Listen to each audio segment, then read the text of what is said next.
Hi, I'm that thermal detonator that will go off if you touch it. Ian. And I'm the walking carpet, Rae. And I'm basically a human Sarlacc pit, Luna Flair. Welcome to the shit show that is Costume Couture.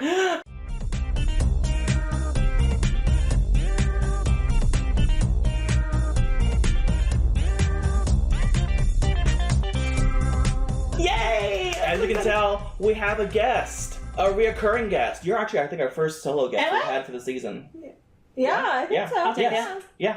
I'm fine with that. So this is Luna Flair. Hello, For those everybody. who don't know, Luna, introduce yourself to the people. Hello, everybody. I'm Luna Flair. I'm a local cosplayer with the cosplay group Another Castle Creations, and I'm also a local drag performer. What else about me? I'm a huge Star Wars nerd, Yes. as you can see, and I've been waiting for this episode. We guys. originally going to do this in season 1, but we didn't have time. You've been so... teasing this episode for You over really a year now. Yes, and We're finally doing we it. really hope it's not going to be lackluster. Oh my god. It's going to be fantastic. Yes, we needed the presence of Luna here to help it, If you haven't You know, figured it boost it. out from Luna's outfit, we are talking the top looks of Padme Amidala. Yeah, from the movies, not the Clone Wars cartoon. We mind are you. not No going Clone Wars. over that. But we had a lot to choose from. There are over 30 looks between the 3 films. It is Yes. just such a feast for the eyes. It Like, really is. growing up as like a little gay boy, I almost couldn't take it. Like Yeah. it was Agreed. all of my like You couldn't take love. it. No, You could take a lot of things. You couldn't take that. No, I couldn't. It was just like every new movie because like for people who grew up with the original trilogy and like having that magic of like having each movie come out, and then for like us it was like the Yeah. prequel trilogy, and so like you just wanted to know what happened to these characters, but I also was like, what is she gonna wear? Right? Like Carrie Fisher made a joke that, the character, every time she basically walks through the door, she has a new hairstyle and a Yeah. new outfit. Which Sure. is not entirely wrong. Where's the lie? Yeah, no, there isn't.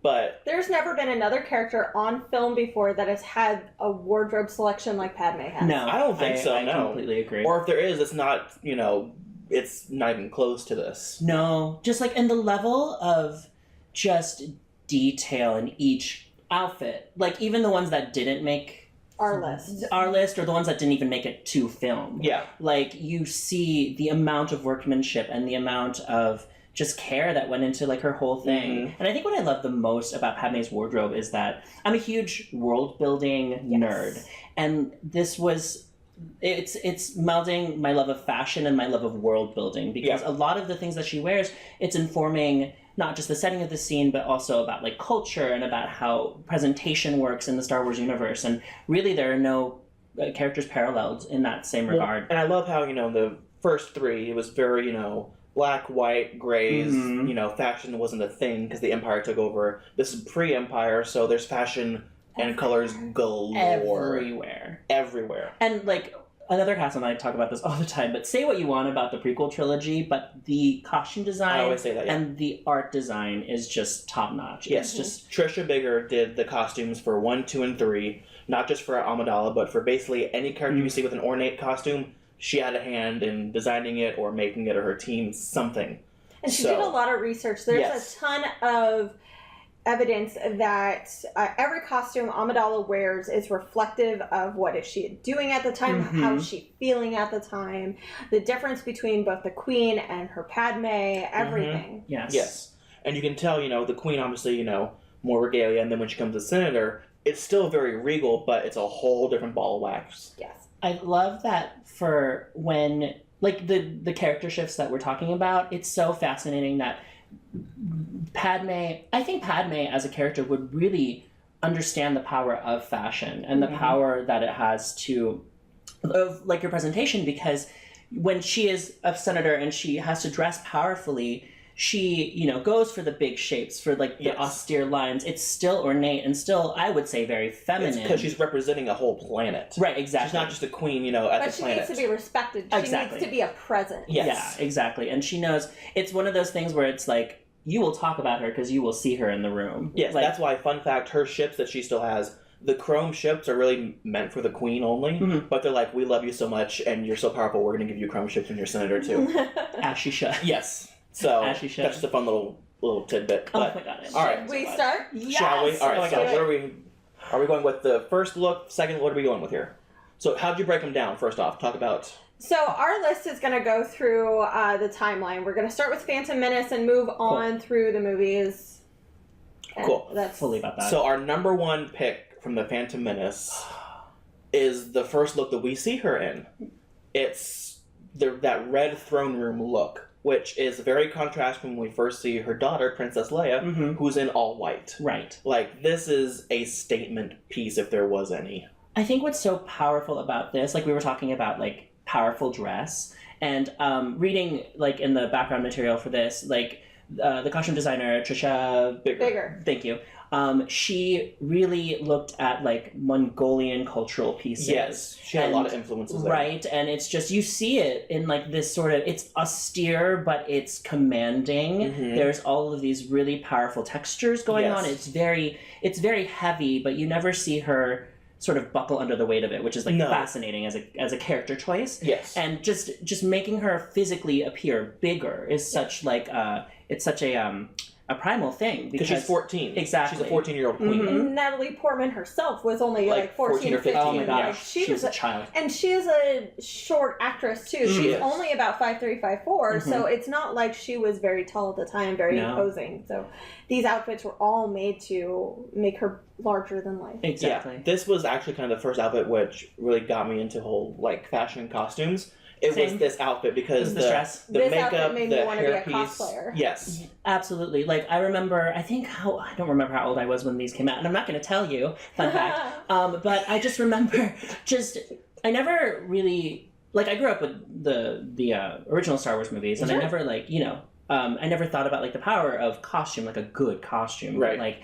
Like in the trailers for this movie, seeing her in this outfit just, like, awakened something. And it was just this, you learned so much about her by what she's wearing and who she was going to be in this movie almost. And she, I like almost bought everything that she had, like the action figure, the like dolls, all the books, the dolls. It was just, and it was because of this outfit. Well, and funny enough, traditionally in film and stuff, red and black normally symbolizes a villain or an evil presence.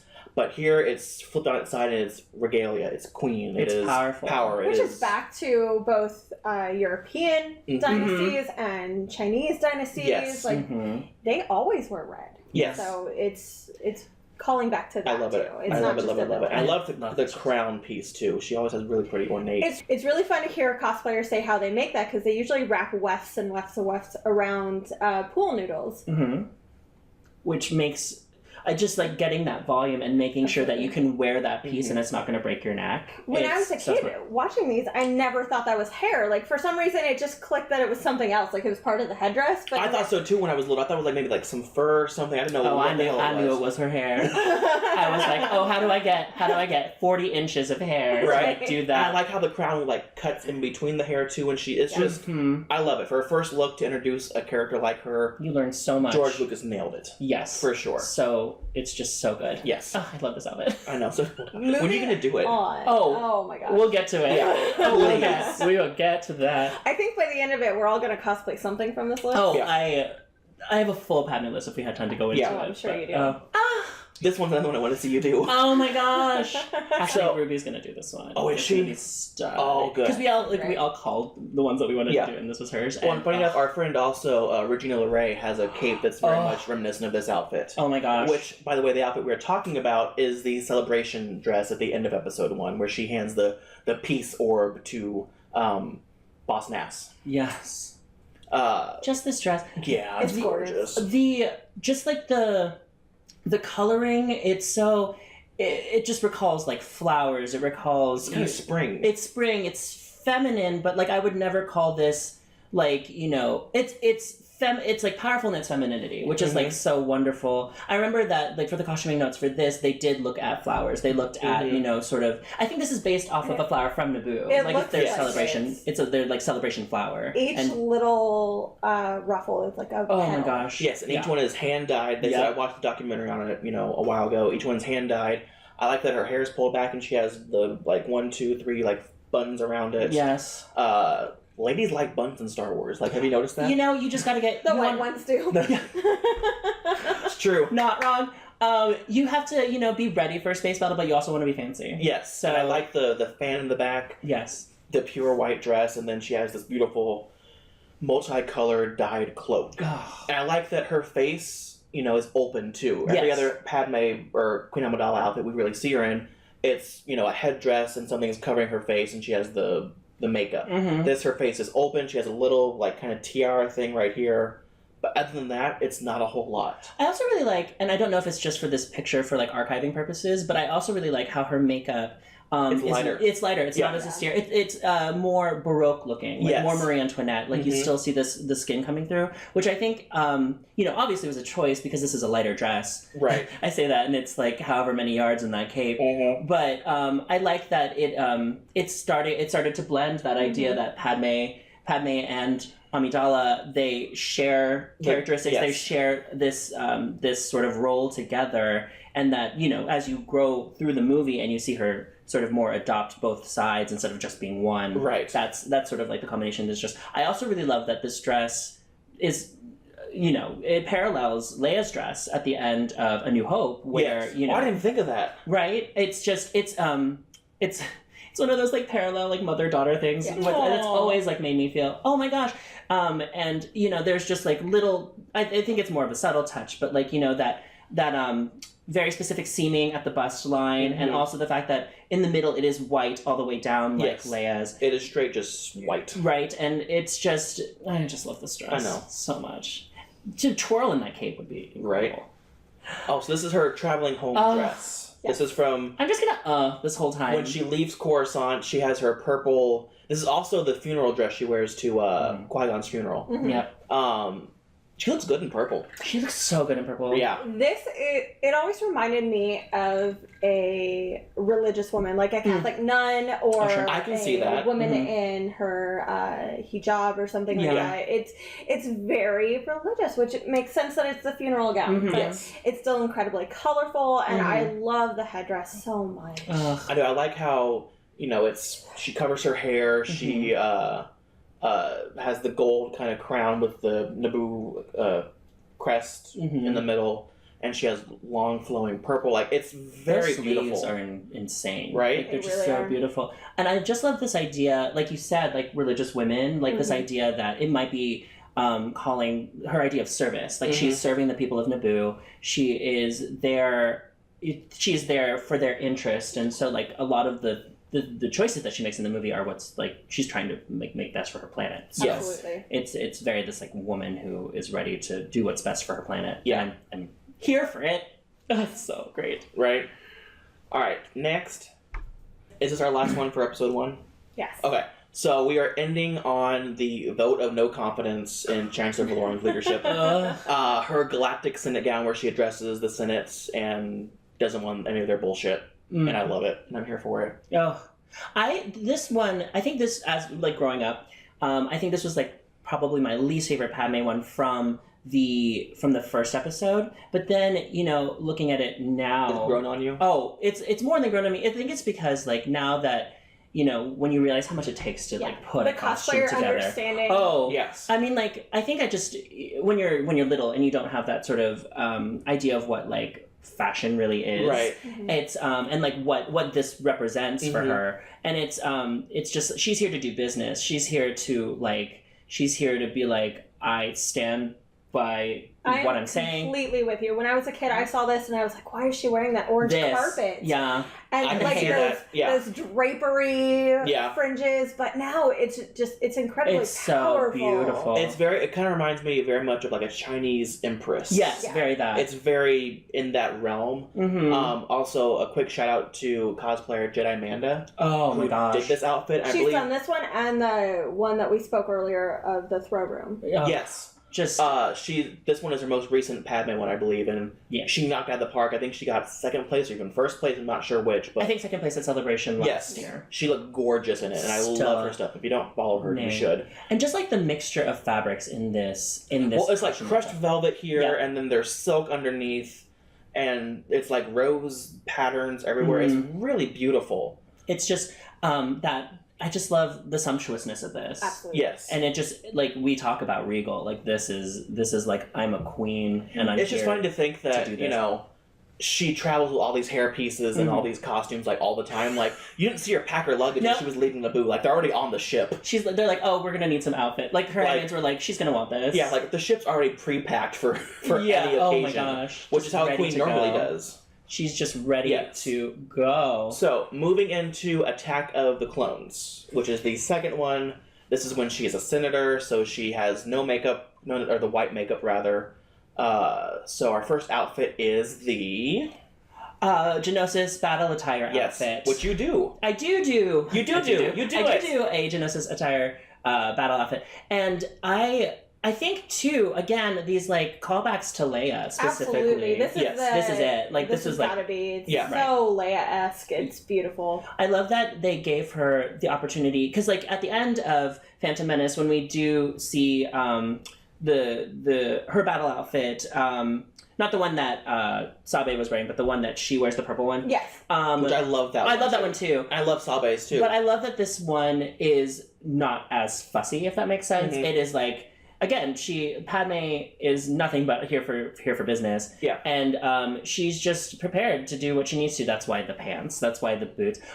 Very minimalistic. Very minimalist. But like that, I love like looking when I was making my version, which don't look too closely. But the cloak I paid special attention to because there's so much drapery in that cloak and there's so much movement and I loved the texture in it. And I think it just really sets the outfit off. And do we see her hood? Like in the background materials, they have like a hood version of her. It was never used. It was made. It's used in the Clone Wars show. Oh, it is. But it's never used in the movie. I just like it was made for the movie, but they never used it. It's an interesting piece. I think it is. I think it's that thing back then where it was really important to see the actor's face. Mm-hmm. Yes. And so like they probably cut it for those reasons. But I just always thought she looked so cool and powerful in this outfit, and she really did stand out on screen. She was like one of the only characters that was like in pure white. There is one thing I don't like about this outfit, and that is the back of her hair. Oh yeah, that's fair. I don't like it's like they look like bungee cords. They do, and it's very weird.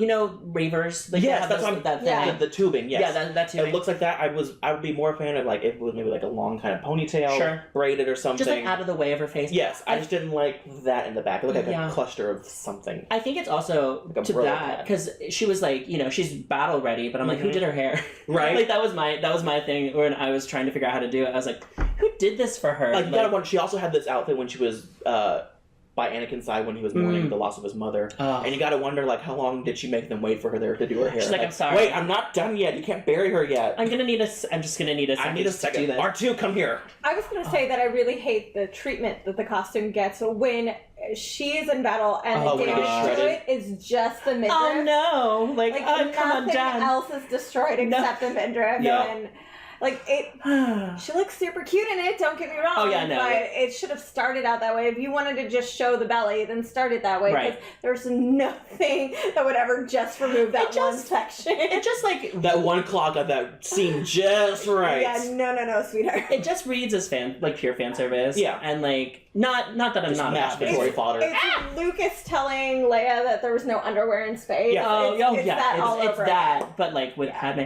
And I mean, she does have some other looks where she does have a midriff showing, but you're right. Like, she does. Why do that? Yeah. Like, there was no reason. And, you know, skin tight, there's like not much to the imagination. I still think without the midriff, it's still very sexy. And oh, for sure. Yeah. Like, absolutely. It's a white cat, so it can be very unforgiving. Yeah. So no forgiveness. Now, this was your pick. This was my So talk about it, please. Oh my gosh. So this is, again, Attack of the Clones, and this is the apartment dress, or her packing gown.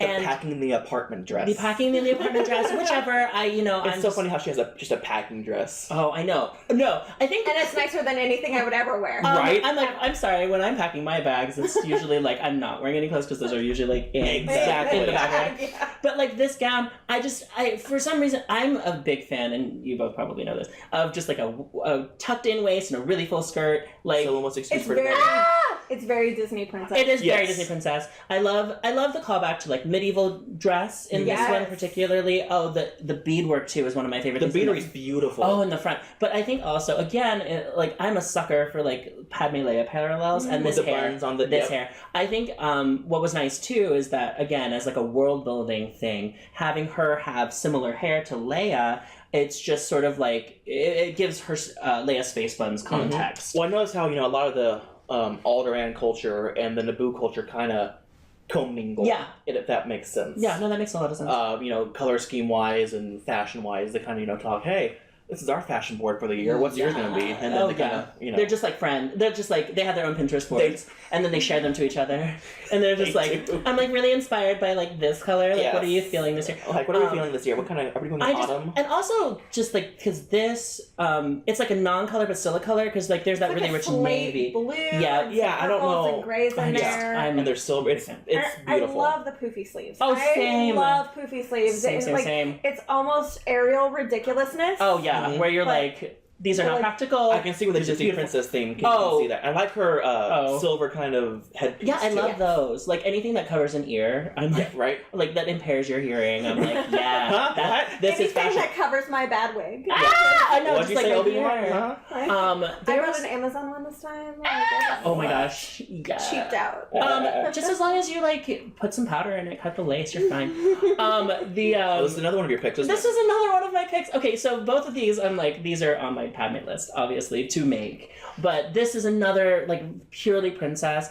Her princess reason silhouette, the corseted waist, the full skirt. But I think what I loved the most about this dress from, like, a character standpoint is that, like, you see, like, there's a lot of criticism about, like, how sometimes Anakin and Padme's romance feels, like, forced or like there's no groundwork there, and there's like that's a whole nother episode. Yes. But for like this specific dress setting a scene, I think it's so like it sets the scene because it's like romantic, it's soft, it's almost like this. It contrasts how Padme talks in the scene itself, because I think it's about her like opening up to Anakin and being like showing that she is like an interested female, if that makes sense. But then I like the contrast where she's also talking about politics and like how she became queen, and why it's important for the systems that they have in place to exist. It shows, she's not in the Senate, she's not in the throne room. It's just her kind of relaxing. It is. This is her sweatpants. Oh, these are her sweatpants. I love that it's a sundress. It's her sundress. Excuse me. But like, just like the embroidery on this is, I because I did my Pinterest board. I was doing research on it, just like staring at like the it's a lot of work. Oh, it's a lot of work. Oh, and I like the buttons too. I love that. Yeah, it's very kind of Renaissance. Yes, it was like very Renaissance, Venetian princess. Yes, but in space. And I love just like the little pops of like the pastel ribbon against like the more like the muted gold yellow. It's just like this dress is like after this rainbow dress, like that dress is the one. And this was my pick because you and I talked about it. Is. Oh, yeah, it's the Villa Retreat dress. Yes. Look at her. It's incredibly gorgeous. I love this one because it is not a cinched outfit. It is not a senatorial outfit. It is not a queen outfit. It is very much. It is so comfortable. It's very much just her, wanting to relax, wanting to, show a softer side of herself, show some more femininity. Anemone. The F word. And feminine. I love that, the hair, the beading, her collar, her armbands. Yeah. The fact that it is an ombre look. Oh my gosh, the ombre. It's such a beautiful sunset, a sunset motif, which, by the way, if you ever see pictures of my dress, it goes from blue to yellow. I was going off of some concept stuff, so my bad. Well, no, it goes from blue to purple to yellow. It's like a more of a periwinkle blue, and that's what I was like going for, but then it came up a little brighter. We'll ignore that. It's whatever. But I also, the work behind this too, I remember them saying that George really wanted to like CG this specific dress because he wanted to do a dress that was all CG because he wanted it to look like she wasn't wearing like the fabric wasn't there, like it was just like this like ethereal sort of like flowy fabric. And I'm glad they did it like this. Yeah, no, they took it as a challenge. They were like, "Oh, you want that kind of dress? Let's turn do this it." out. And like I think it does the job that he wanted. I think, again, like talking about her vulnerabilities, about opening up to Anakin, it's because the sand is so coarse and it's rough and it gets everywhere. Like she sat through that speech, so she did, and still found him attractive. She did. So now talk about real quick. And all. I want to know rat tail and all. He had a rat tail. He did. But so talk about your, I guess, trials and tribulations of you making this dress, too. Oh, this dress. Yes. You know what's funny? I was making Tiana at the same time, which is like the full ball gown green look. And so I only had a couple weeks, and we had scheduled our new princesses and a new Star Wars, and I was like, oh, what's happening? So like I only had about a week. And no one knew you did last minute. Oh, well, okay. Yeah, I was like, don't call me out like this, but it's true.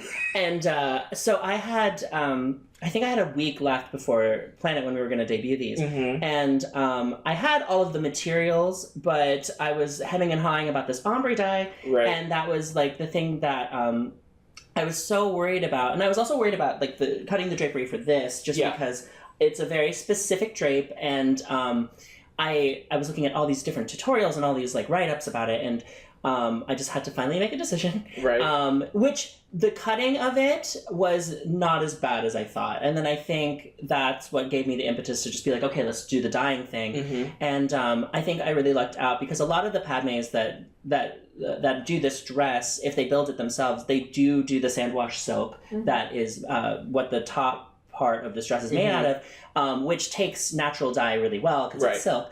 But I had gotten all of this at a Hancock clearance sale. Oh, nice. I know, and bless their heart, I miss them so much. And this is viscous. It's not. It's synthetic. It's not natural. And I was like, it reads as natural, though. Thanks. Like how I read is natural. Yeah, it's a natural, a biological female woman. So I was really nervous, but I found the Rit Dymore dye that's for synthetic fabric, and it just took beautifully to both of the taffeta that's underneath and to this chiffon on top, and it was just like that little extra push to just finish it, and I think I want to redo a lot of it. I would like more of a canonical hair, even though like looking at her hair, I'm like, oh, how am I going to even do that? It's a weird like. It's like a nautilus shell. Yeah, it's so pretty. It's very weird. Ugh. And then I want to remake my arms and like this, but like this is just again still one of my all-time. It's one of my favorites in the movie, I think. Oh yeah, it's just and the way it moves on screen is just absolutely. It's very flowy. It's it's still regal too. Stand out like we said earlier. She has over 30 plus looks, and it's one of the few that sticks in my mind. I don't have to Google search this dress. Right, you know which one we're talking about. We say Villa Retreat, you go, yep, that's the one. And also, just like what was fascinating for me was I thought this was going to be like more of an obscure dress when I did it, and people weren't going to know what it was, but everyone knew what it was. Yes. Because this is a dress. This is a dress. Like, now, funny enough, this dress was actually designed by George Lucas. Yes, it was. And that's why Natalie Portman hated it, because it was so damn tight, and George does not have a design for women. No. And we're talking about the dinner dress from Attack of the Clones. Her black leather dominatrix. It's such a departure from all of her other looks, which I think is really fascinating as like a dress. It's and you're very correct. It's like more. It's clearly fetish wear. Yes. And is that why it appeals to me? Is that why this is my pick? I think it's such a beautiful dress. I am a sucker for a feather shawl too, and this one came she does with have a feather shawl. And when they're eating dinner, yes. This look that we're looking at is minus the feather shawl. That's when she's having her moment with Anakin by the fire and all that stuff. On the front. It's gorgeous. It's this incredibly. It's a typical dinner dress, of course. This is a Disney villain dress from top to bottom. Oh, yeah. It's very corseted. It's very tight. Sleek. But it's funny you said fetish wear, because that scarf always reminded me of a leash. Absolutely. Ooh, interesting. Absolutely. It goes way too long. Somebody could easily grab it and just. To the bedroom we go. Because, if we talk about her knowing her fashion, she clearly knows what she's doing with this dress. Absolutely. Because, I think the reason that George wanted to design this dress was it's a very pivotal moment for Anakin. Yes, it's where he confesses his feelings to her. Yes, and so it's just kind of, it symbolizes all of, her sexuality and, her appeal, and, it's a visual representation of, why he's wanting to make this choice to sort of betray his Jedi teachings and beliefs. It's because she looks like that in that dress. It is incredibly powerful, and so many dresses have come since then that look just like it. The Catching Fire dress that Katniss wears on the chariots have always reminded me of this particular dress. Also, the outfit that the Wicked Witch wears in the Oz movie reminds me of this as well. Another movie where it's say what you want about the story or whatever, but the costume design and the art direction. Yes, loved it. Beautiful. Crap movie, great costume. Oh my gosh, right? so good. All right, so this is our end of episode 2. This is my first pick for episode 3. And our only pick, by the way. Really? Is yeah, it? we No. only picked one official look from... I thought I had more than that for episode 3. Sorry, sweetheart. Oh, well, there's a lot of good ones for episode 3. Absolutely. But this one in particular, this is the dress. It's only on screen for like 30 seconds. Which, but it's, I mean, you know... those are the best dresses. Exactly. It's the one where Palpatine is saying, you know, declaring that the Republic will be no more and that he will have the first galactic empire. It's a beautiful purple dress with 3 crystals. Her hair has like an ornate piece, kind of reminds me of Haldo, but like in a solid piece. It's like her hair, but it's like a hair halo. Yes. This is her last Senate gown that we see her in. Everything else after that is very refugee, running away, escapey kind of... Which I do love her outfit on Mustafar. Minimalistic. I do love that outfit. Yeah. I love the cloak. Yes. Oh, the one when we first see her? Yes. Well, when she goes and she... Yeah. Yep. I do love this outfit. They expanded on it a little bit in the Clone Wars cartoon. They have her wear it towards the end of the seasons, like season I think 5. So they put a little more detail in it obviously because of the cartoon or whatever. But this is a gorgeous dress. It still hides her pregnancy very well. She's in that one dress where she's being O1 and she's just full on belly. She's like, What do I do? I ate a lot. Shit. What are you doing here? I was at Space Chipotle. Look, hot dog eating contest. Yeah, I won, clearly. Hello. No, this hides her pregnancy. It's a deeper, darker purple. These outfits in episode 3, for her at least, most of them are darker. Yeah. She has a few nightgowns and a few other outfits that are lighter, but this one... The lavender nightgown's gorgeous with her beautiful with her hair. Yes. But that's when she gets to be with just Anakin. Nobody else is around. She doesn't have to play senator. She doesn't have to hide her pregnancy and everything. She can, exactly. Which is, again, when she's just herself, she has she has her flowy dresses, her Mm-hmm. nightgowns, and her veranda dress and whatever. But when she's a senator, it's still business, all business. Power. So, I was just gonna say, just to touch on the hair a little bit. I do love. I just like that sort of. It's not kind of like a funnel, I guess, but also a halo shape. Yeah, because it's pulled back, and then there's the hair like that clips in the back, and then the halo that comes up like that. Yeah. And it's just like, I just think it's from a head to toe look. It's just even we've gone through this with this character through like. This is her 3rd movie. It's just, you can see, it's just like, you know, you can recognize it as like a classic Padme. It's just like, she like knows that this is like something she needs to wear to get the job done, and she does it well. And it's a formal meeting outfit, and and it's just so sumptuous. So when combining all of our looks together for this slideshow, I felt like we missed 2 big ones. So I put a bonus one on here. There's 2 more that I want to talk about too after this. So, but yeah. Then you need to compile the slideshows. Well, that's what needs to happen. I didn't. Mommy and Daddy are fighting.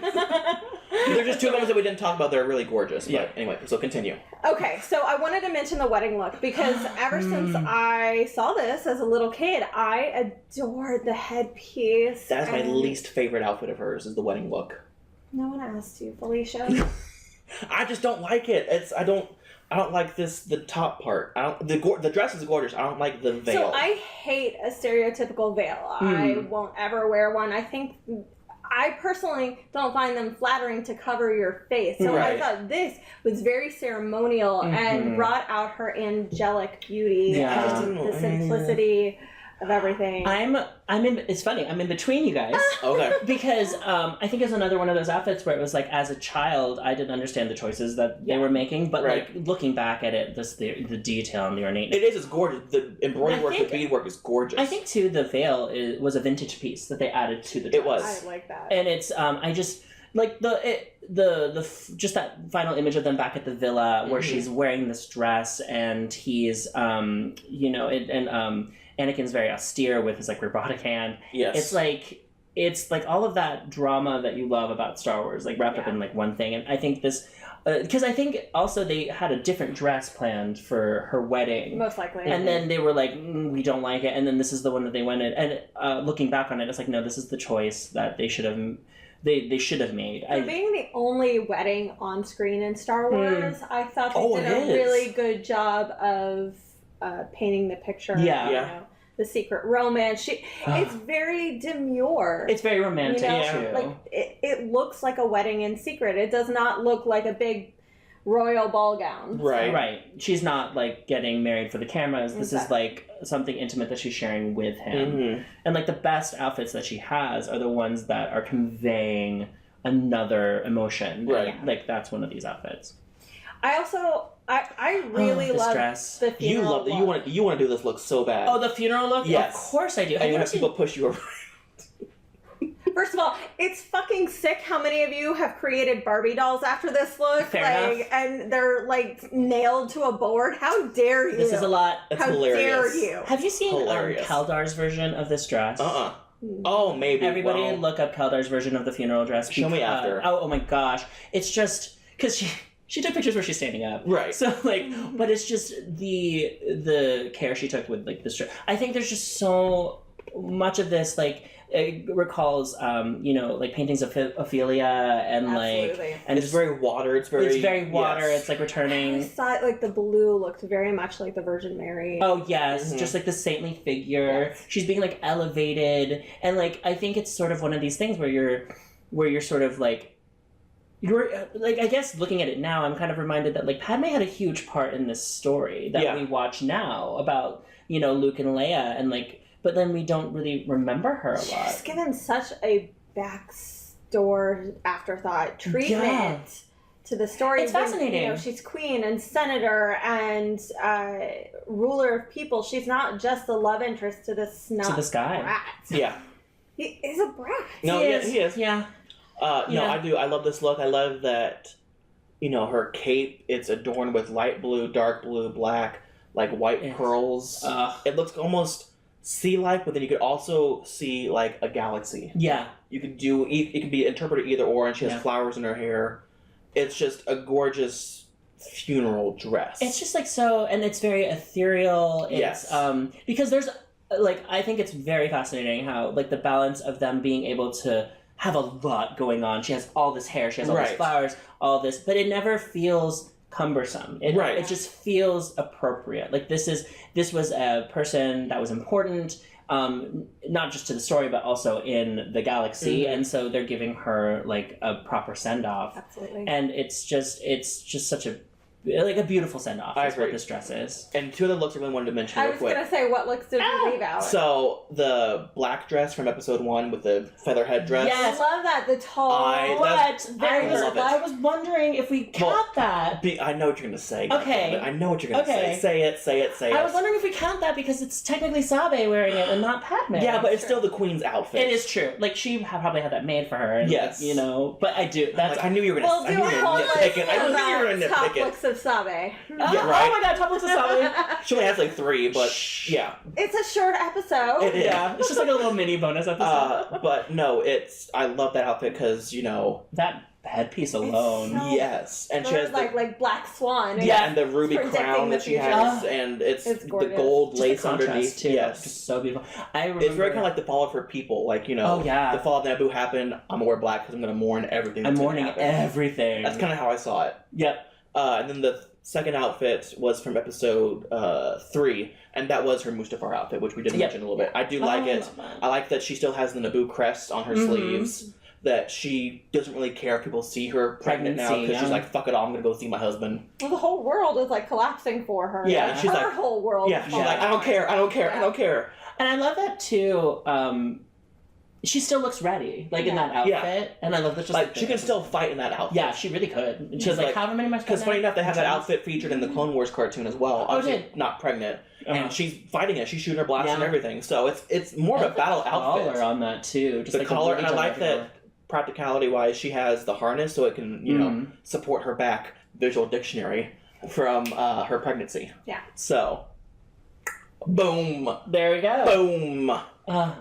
Did we leave any out? I'm trying to think. Can we do like an honorable mention? Oh, yeah, let's do it. Okay, so I had 2 honorable mentions too as well. Okay, so in Attack of the Clones, when she is being escorted with Anakin and they're on the run, and she's sort of in this very Russian-inspired, the mustard-colored dress. Are you talking about the one with the gold crown? With the gold crown. With the lace crown.